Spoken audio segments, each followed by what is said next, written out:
Magandang hapon po sa inyong lahat. Panoorin po natin ang mga pagong. Ang meaning niya dito sa Japan ay long life.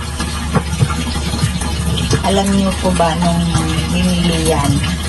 Kasing laki lang ng coin. Ilang years na po at ganyan na po sila kalalaki. Imagine that. Diba po? Masaya po kasi may alaga kayo sa bahay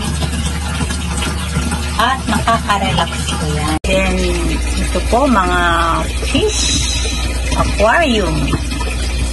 Maganda po mag-alaga kayo niyan kasi maganda po daw sa isang bahay ang may gumagalaw na buhay na galing sa nature. Yan ang the best para mawala ang mga negative sa bahay natin. Medyo madumi na, pero maganda po yan pagka medyo maliit ang aquarium. Kahit 2 fish lang po, 3 pwede na yan. Huwag pong madami kasi namamatay po sila pagka masikip yung lugar nila po. At ito naman po si Meme. Napakalaki na po niya. Nung binili yan po, mga ano lang yan, mga parang egg lang siya kalaki. Pero ngayon, imagine, ilang years na po yan. Marami po siyang diamond. Yung ginto, batik-batik na ginto, pampaswerte.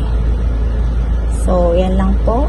Ang meaning po niyan ay long life to live. Mag-alaga po kayo niyan. Ito po ang falls, parang waterfalls. Yung sounds lang po nito ay nakaka-relax na talaga. Very relaxing po.